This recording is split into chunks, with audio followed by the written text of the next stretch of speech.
अस्सलामुअलैकुम, मैं हूं शान से बुशरा खालिद और उम्मीद करती हूँ कि आप लोग बिल्कुल ठीक होंगे।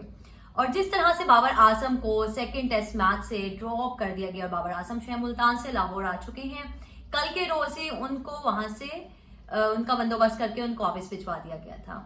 और इसी के साथ शहीन शाह अफरीदी, नसीम भी हैं, वो भी वापस अपने अपने घर जा चुके हैं। लेकिन जहां तक बात है शहीन और नसीम की, कि शायद टीम मैनेजमेंट ने जब उनसे कहा कि आपने बाहर बैठना है, पानी पिलाना है, तो उनकी तरफ से यही जवाब आया कि हमने अगले दोनों टेस्ट मैच नहीं खेले, आप हमें आराम दें। मतलब कि उनके लिए ये चीज नहीं ठीक थी कि हम यहाँ पे बैठ के पानी पिलाएं। इसके पीछे क्या वजह है? शायद वो टाइम से पहले ही स्टार बन चुके हैं। और बाबर आजम को तो डायरेक्ट ये कहा गया कि हमने आपको ड्रॉप करना है। अगर बाबर को कहा जाता कि आप बाहर बैठे, बेंच पे बैठे, पानी पिलाएं, तो शायद बाबर आजम जो है वो चीज करने के लिए तैयार हो जाते। और एक बड़े प्लेयर की यही निशानी है और यही खूबसूरती है। और बाकी जहां तक बात हुई कि उसके बाद फखर जमान को नोटिस जा चुका है पीसीबी की जानिब से, जो कि उन्होंने ट्वीट की बाबर आजम के हक में। और फहर ने इसका जवाब 21 अक्टूबर तक देना है। आज 14 अक्टूबर है, मतलब आप अंदाजा लगा लें कितने दिन है पीछे। अब देखें फहर क्या जवाब देते हैं। और जहां तक बात है कि डायरेक्टर की टीम, डायरेक्टर जो हैं उस्मान वाला, उनके बारे में जिस तरह से बातें सोशल मीडिया पे हुई, फखर जमान पहले इंसान थे जिन्होंने आके बोला और बहुत अच्छा किया। और मुझे लगता है शायद अगर फखर जमान जैसे हर प्लेयर अगर आके बोले अपने हक के लिए, फिर दूसरे प्लेयर्स के लिए आवाज उठाए, तो एक बहुत अच्छी चीज है, ताकि जो पीसीबी में लोग बैठे हैं फजूल के पैसे बटोरे हैं, इनको भी कोई शीशा दिखाने वाला हो, उनको भी कोई उनकी हकीकत असलियत दिखाए कि आप ये हैं। लेकिन फखर जमान ने जब वहां पे बोला और उसके बाद आगे से उस्मान वाला की जानिब से ही था कि नहीं, इस तरह तो नहीं हुआ, तो फिर फखर ने कहा कि बताएं, अभी ये मैंने एनओसी आप लोगों को एनओसी के लिए अप्लाई किया हुआ है, तो अभी तक आपने जवाब क्यों नहीं दिया? तो वहां पे वो खामोश हो गए। और इसी तरह वहाबिया से एक मीडिया टॉक में या फिर एक यूट्यूब चैनल पे बैठे हुए बात कही है कि उसामा मीर के साथ जो किया कि वो इंग्लैंड गए, वहां पे उनको यहाँ पे सिलेक्शन कमेटी ने कह दिया कि हम आपको एनओसी, ठीक है, इजाजत हम देते हैं, आप जाएं। जब वहां पे गए तो वो उस्मान को कॉल करते रहे, लेकिन उन्होंने कोई जवाब नहीं दिया। उन्होंने वहां पे फिर वहाबिया से बात की और पूरा दिन वो उन्हीं के साथ ही राब्ते में रहे, लेकिन उस्मान वाला की जानिब से कोई रिस्पॉन्ड नहीं आया और उनको एनओसी नहीं मिला और वो वहां से वापिस आए।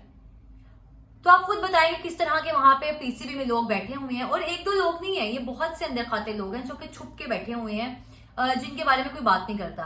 कोचेस सबको नजर आते हैं, प्लेयर्स नजर आते हैं, कप्तान नजर आते हैं, लेकिन जो इस तरह के लोग बैठे हैं छुप के, और इनको कोई जानता भी नहीं है क्योंकि इनकी इतनी है ही नहीं कि इनको कोई जाने ना। लेकिन यही लोग हैं जो कि अंदर कब्जा गुरु बना के बैठे हुए हैं। और जहां तक बात है कि दूसरा मैच पाकिस्तान ने खेलने हैं 15 अक्टूबर को, जिस दिन बाबर आजम की सालगिरह भी है, मतलब कल के दिन। और बाबर आजम जो है घर बैठ के अपने सालगिरह एंजॉय करेंगे और बाबर को हम बहुत मिस भी करेंगे मैच में।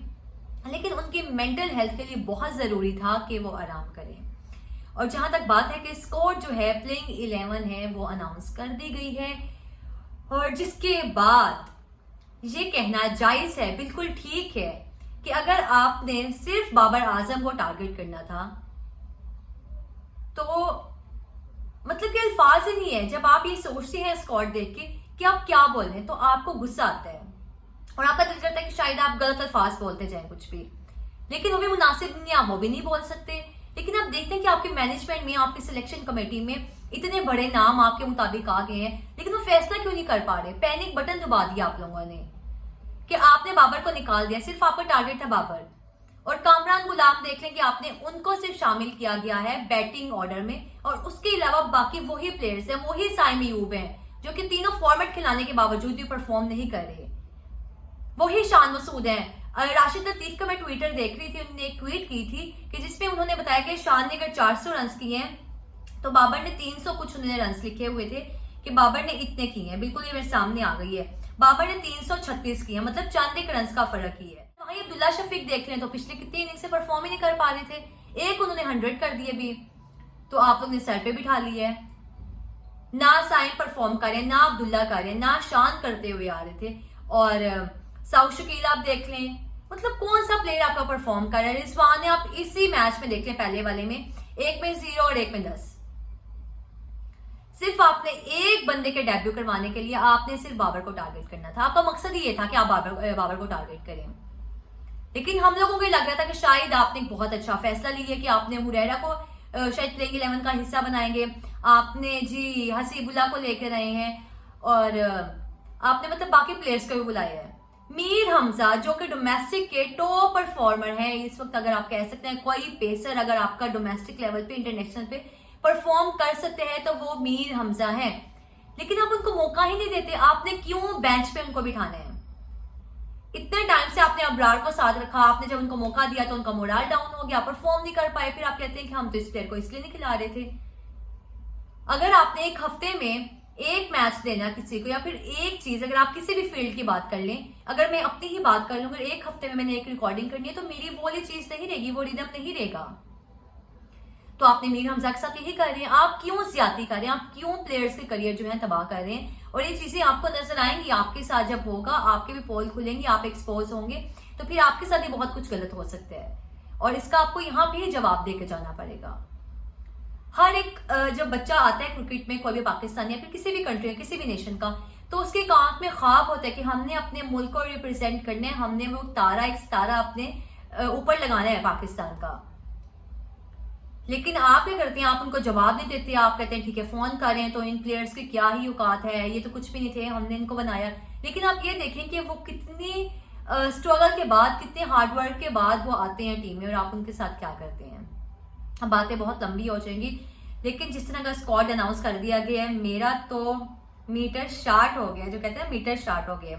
अच्छा, साइम अयूबी वही है, अब्दुल्ला भी वही है, शान मसूद है, कामरान गुलाम एक है, और अब कामरान गुलाम के ऊपर इतना प्रेशर होगा कि वाहिद वही बैटिंग ऑर्डर में एक नए बंदे आए हैं बाबर आजम की जगह, कि अब उनके ऊपर देखा जाएगा। अगर वो खुदा ना खास्ता नहीं परफॉर्म कर पाते तो ना पाकिस्तानी अवाम ने कुछ होना, ना कामरान गुलाम का और ना ही पाकिस्तान क्रिकेट बोर्ड का। और जो बाबर के फैंस हैं, जो कि टॉक्सिक फैंस हैं, वो अभी तक ये बातें कर रहे हैं कि जो हम इंग्लैंड को सपोर्ट कर रहे हैं, कामरान गुलाम जो है 0 पे आउट हो जाए, परफॉर्म ना करें, इन्होंने बाबर के साथ गलत किया है, तो फिर लोग तो यही करेंगे ना। अगर आप हुरैरा को भी बीच में ले आते, अगर आप हसीबुल्ला को भी ले आते, इन सबको अगर आप मौका देते, तो शायद जो कामरान गुलाम के ऊपर एक प्रेशर, अब हर एक की नजरें कामरान के ऊपर है कि कामरान क्या करते हैं आके। अगर इनकी इतनी बात की जा रही थी तो अब ये टाइम है।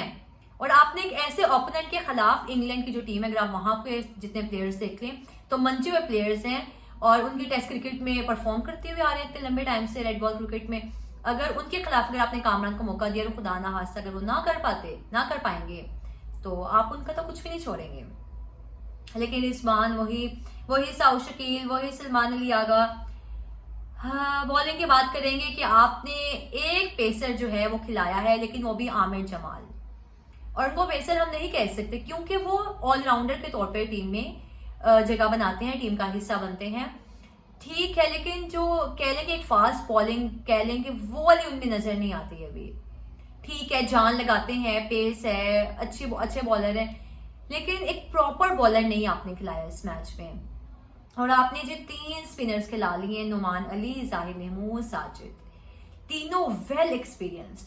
साजिद की बात कर लें तो पाकिस्तान के लिए इतने मैचेस नहीं खेले, लेकिन डोमेस्टिक लेवल पे बहुत क्रिकेट खेल लिया। यूके गई थी अभी कुछ टाइम पहले, वहां पे भी क्रिकेट खेली। जाहिद की बात कर लें, बहुत डोमेस्टिक खेला हुआ है। वहां पे नुमान की बात कर लें तो उनकी उम्र आप देख लें तो आपको चाहिए मेहरान मुमताज हो, लेकिन आप खौफजदा है, पैनिक बटन आपने, लोग एक डुबाते हैं, आपने 10 डुबा दिए हैं। और विकेट को देखते हुए कि जो पहले मैच में थी वही विकेट होगी और ये चीज देखी भी जाएगी। अभी बातें की जा रही कि शायद स्पिनिंग ट्रैक बना दिया, वहां पे स्पिनर्स को हेल्प मिलेगी, लेकिन अब जिस तरह के आपने बॉलर्स शामिल किए हैं प्लेइंग 11 में, तो मुझे लगता है शायद इन बॉलर्स में इतनी एबिलिटी है कि वो हर तरह की कंडीशन पे आकर परफॉर्म कर सकते हैं। और जिस तरह रवि शास्त्री ने एक बार बात की थी कि पिच बाहर में जाए, जैसी मर्जी विकेट है, जैसी मर्जी कंडीशन है, एक प्लेयर ने आकर परफॉर्म करना है, उसको इस चीज से कोई लेना देना नहीं होना चाहिए कि क्या कंडीशन है, क्या पिच है, क्या विकेट है। फजूल की बकवास ही आते हैं जी, बिल्कुल। तो अब देखते हैं कि जो बॉलर्स हैं परफॉर्म कर सकते हैं। अगर खुदा ना हादसा इन्होंने भी ना किया तो वो जो आपका सिलेक्शन कमेटी का पैनल है, फिर एक बार फिर से ये बातें होंगी कि शायद अब इनको तब्दील करें, फैसला अच्छा नहीं किया, ये फिर क्या चीजें हैं। और आकिब जवेद जो हैं, ठीक है, बॉल डिसीजन लेने की वो सलाहियत रखते हैं, उनमें इतनी विल पावर है, लेकिन उनकी जानिब से जो बातें आ रही है कि अंदर खाते वो बातें कर रहे हैं कि देखो मैंने कितनी बड़ी सर्जरी कर दी है, बाबर को निकाल के। तो खुदारा आप इस तरह की बातें ना करें, आप इस तरह की चीजें ना करें, आपके आगे भी आ जाएंगी।